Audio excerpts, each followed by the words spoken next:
Mais um vídeo começando aqui e hoje nós vamos aprender a como tirar o visto para se mudar para Dinamarca. Porque assim, eu recebi muita mensagem de pessoas falando: eu quero mudar para Dinamarca, qual é o primeiro passo que eu tenho que fazer? Como que eu faço para poder conseguir me mudar? E aí eu pensei, vamos aproveitar que eu tô completando um ano morando na Dinamarca e aí eu vou mostrar para vocês como que faz para poder aplicar para um visto. Isso é, se você se enquadra dentro dos critérios aqui para poder se inscrever para um visto, se aplicar para um visto, enfim.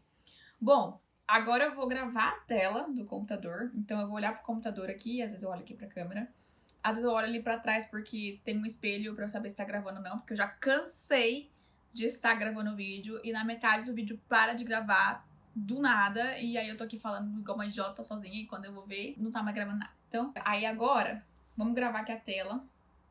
Primeiro passo, primeira vez que eu tô gravando tela de vídeo, não sei fazer isso. Primeiro passo, vocês vão entrar nesse site chamado nyidamak.dk,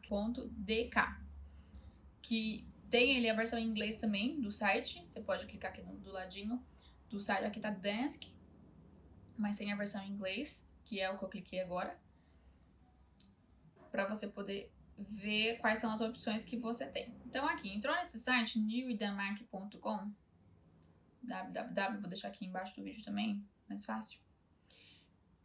Tem aqui, ó, você quer aplicar para um visto, você está esperando por uma resposta, você já recebeu uma resposta ou você quer estender o seu visto. Então, tudo depende de qual é a sua situação. Normalmente, se você vai vir para cá pela primeira vez, então você quer aplicar para um visto, para você saber se você pode vir morar aqui ou não, não é mesmo? Quais são os tipos de visto que a Dinamarca aceita?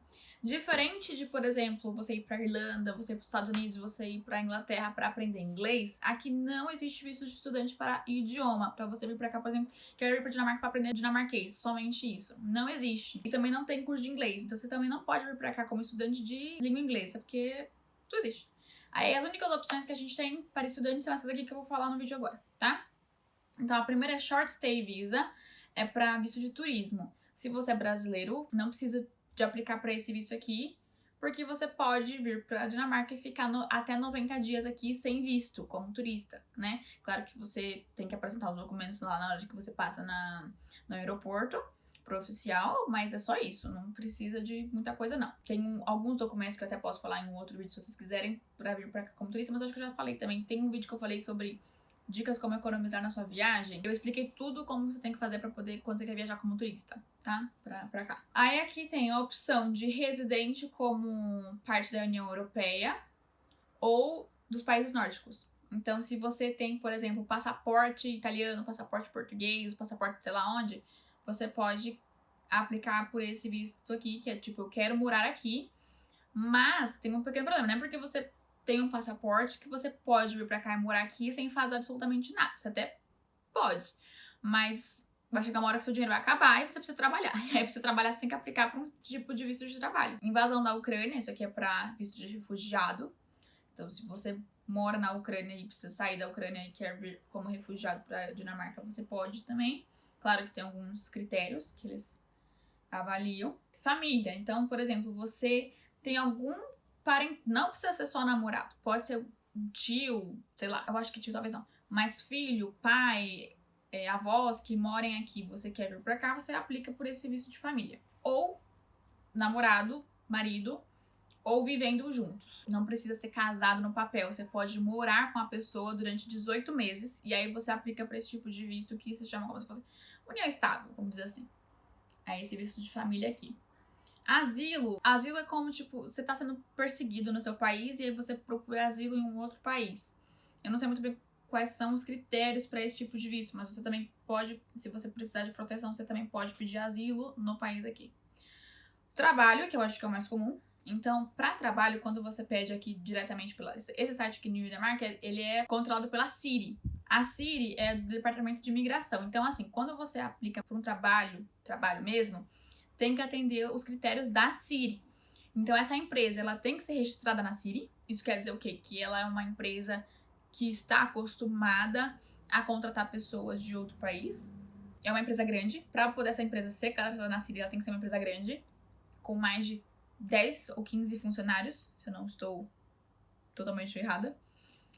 E também tem a regra do salário. Você tem que, no mínimo, receber um salário maior que o salário mínimo. Então, acho que, se eu não me engano, 20 mil coroas. Ou um pouco mais de 20 mil coroas. Porque isso garante que você vai ter os mesmos direitos de que um cidadão dinamarquês. Aí você fala, mas como é que eu vou conseguir um trabalho que me pague esse valor e que seja registrado pela Siri? Daí depende. Depende da sua profissão. Então, no meu caso, eu não consigo aplicar por esse tipo de visto. Por isso que eu apliquei pro visto de estágio. A gente tem o visto de estudante. O visto de estudante, ele é só para quem estuda em universidade. Então, você veio para fazer um mestrado, você veio para fazer um PhD, você veio estudante como convidado da sua... Digamos que a sua faculdade no seu país tem convênio com a faculdade daqui, aí você faz, tipo, um sanduíche. Aí, sim, você ganha esse visto de estudante. Caso contrário, não existe outro tipo de visto de estudante aqui. Au pair é muito comum, tem muita gente que vem pra cá como au pair. Então, Dinamarca, você pode aplicar como au pair. Au pair, não sei se todo mundo sabe, mas é como se fosse babá. E aí também tem limite de idade, não é todo mundo que pode ser au pair. Eu acho que até 25 anos, não tenho certeza, mas você pode clicar aqui e ver direitinho quais são os requisitos. PhD, que é praticamente o mesmo de estudante, mas se você vai vir direto para fazer PhD, você aplica como PhD. Passaporte dinamarquês. Se você já tem o passaporte dinamarquês, mas aí não precisa nem falar, né? Se você já tem o passaporte dinamarquês, você já pode ficar aqui. Permanent Residence. Esse daqui, a residência permanente, é só para quem já mora aqui há mais de 5 anos. Então, com 4 anos ou 8 anos, você pode aplicar pela residência permanente. Aí você tem que ter trabalhado aqui o tempo inteiro, contribuído com o imposto, já tem que estar aprendendo dinamarquês, tem que ter passado na prova de dinamarquês. Então, essa daqui não é para principiante. Mas já para quem já tá aqui morando há um tempo. Esse Working Holiday, eu não faço ideia, mas alguns países têm um convênio com a Dinamarca para você vir para cá e trabalhar só por um período de tempo. Não é um período muito grande. Então, você pode aplicar por esse daqui também, mas eu acho que tem os países aqui, Argentina, Austrália, Canadá, Chile, Japão, Nova Zelândia e Coreia do Sul. São só esses países que têm esse tipo de visto. Aqui é gigantesco, né? Internship, que é estágio, que é o meu caso. Então, assim, você estuda, você pode estar estudando no Brasil, você pode estar estudando na Dinamarca. Você pode pedir um estágio desde que esse estágio seja relevante para a sua carreira, para aquilo que você está estudando agora. Tipo, não adianta você estar estudando, sei lá, engenharia e pedir um estágio em, não sei, TI. Entendeu? Não existe. Tem que estar correlacionado as duas coisas, o que você estuda e o que você vai fazer no estágio. O meu primeiro, eles quase negaram, porque eles acharam que o meu estágio não tinha nada a ver com o que eu estava estudando. Eu falei, como que você sabe disso? Aí eu tive que escrever uma carta explicando o que eu ia fazer no estágio, assim, tipo, eles são muito, muito cri-cris com esse negócio de visto. Aí você pode vir também como missionário, se você for membro da igreja, por exemplo. Se você já teve uma cidadania dinamarquesa, ou se você tem algum avô, alguém da sua família era dinamarquês que era da Dinamarca. Mesma coisa do italiano, sabe? Que tem muita gente que quer pedir o passaporte italiano, a mesma coisa, você pode também pedir pra vir pra Dinamarca, se você tem algum parente que era dinamarquês. Aí a gente tem algumas outras coisas aqui, mas que nem são tão importantes assim pra gente, pelo menos, né? Do Brexit, se você for parte da membro da União Europeia, não tem nada a ver pra gente aqui. Tem a da Groenlândia, da Ilhas Faroé, se você... Porque a Groenlândia e a Ilhas Faroé pertencem à Dinamarca. Então, se você mora em uma dessas regiões e quer morar aqui, você também precisa pedir visto, né? Porque pertence à Dinamarca que você já pode morar aqui. E é isso. São todas essas opções. E claro, já falei de casar, né? Que eu acho que é o que a maioria das pessoas aplicam. Então, são essas condições. Aí você fala, mas Patrícia, tá bom, então para trabalho, vamos falar de trabalho. Quais são as profissões que eu posso aplicar, ou quais são as profissões mais fáceis de encontrar trabalho? Engenheiro de dados, TI, programador, tudo que é da informática, programação de jogos, aqui tem bastante. Tudo que for de programação, você consegue emprego aqui muito fácil. Agora, qualquer área que você precise licença para trabalhar, por exemplo, no meu caso, que eu sou veterinária, eu preciso do CRMV, eu não consigo trabalhar aqui sem o CRMV dinamarquês, vamos falar assim. Então é por isso que eu estou como estagiária até agora. E minha situação, não sei como que vai ser, demora milhões de anos. Eu vou terminar meu mestrado esse ano E aí eu vou tentar aplicar para um outro tipo de visto. O meu visto eu tenho que ficar renovando o tempo inteiro. Então, eu já terminei um visto, agora em maio. A partir de junho eu começo com outro visto, que é o visto de estender. Então, o meu visto de estágio, ele era para 1 ano. Eu posso estender ele a no máximo 18 meses. Então, eu vou estender ele até novembro. Antes de novembro, eu já tenho que estar aplicando para um outro tipo de visto, que não pode mais ser de estágio, porque no máximo de estágio são 18 meses. Enfim, eu tenho que terminar meu mestrado antes de novembro para eu conseguir aplicar para ficar aqui 2 anos. Porque assim, se você veio para cá como mestrando, fazendo mestrado, terminou seu mestrado aqui, você pode ficar no país durante 2 anos para achar um emprego. Claro que tem alguns critérios, mas normalmente você fica aqui até você encontrar um emprego que te pague no mínimo 38 mil coroas, se eu não estou errado. O único problema é que eu preciso da licença para isso. Para eu conseguir minha licença, primeiro eu tenho que falar dinamarquês fluente. Praticamente todos os tipos de visto que você aplica, eles te empurram para aprender dinamarquês, porque se você quer ficar no país, você tem que aprender dinamarquês no mínimo básico. Se você estiver aplicando para visto de esposa, ou de casado, ou de reunião familiar, você tem até 9 meses para poder passar na prova de dinamarquês. Os primeiros 6 meses você tem que passar no A1, A2, que é o básico, e até 9 meses você já tem que estar passando no B1. O B1 é mais ou menos o mesmo módulo que eu tô agora, na aula de dinamarquês, que é o módulo 3. Eu passei pro 4 agora e eu vou tentar já aplicar para fazer o Studien Portrait, que é uma prova de dinamarquês.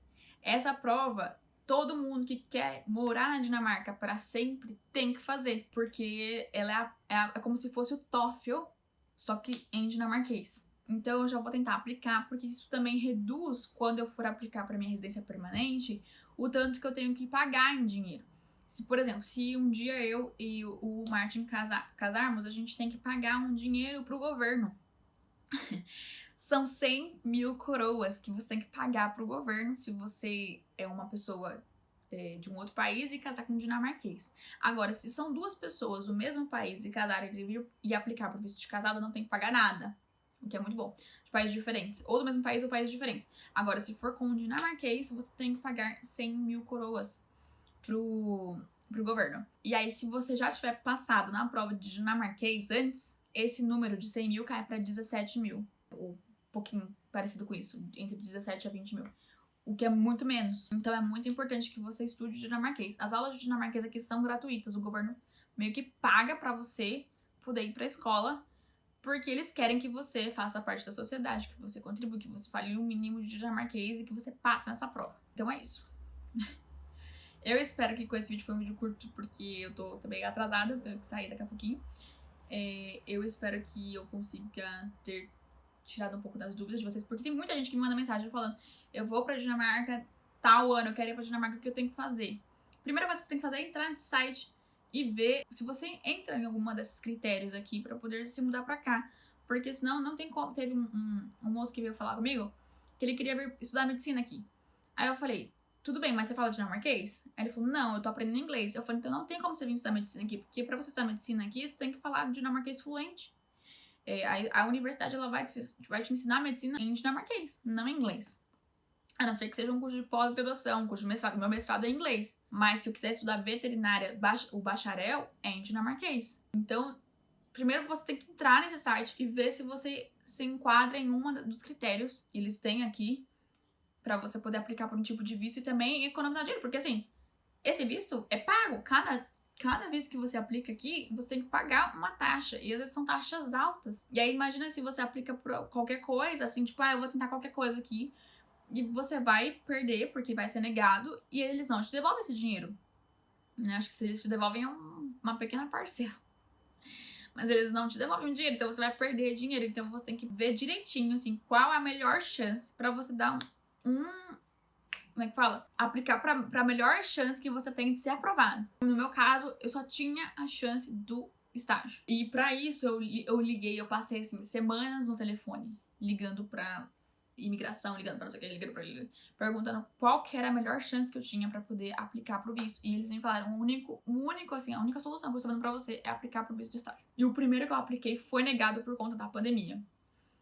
E eles não devolveram todo o dinheiro, eles devolveram só uma parte do dinheiro, porque aconteceu uns negócios lá, e aí eles me devolveram uma parte só do dinheiro, e aí eu tive que aplicar de novo, depois, tipo assim, de 9 meses, eu tive que aplicar de novo, e aí mais dinheiro. E pra você estender o visto, também quer pagar de novo, então tem que sempre vai na melhor opção pra você, tá bom?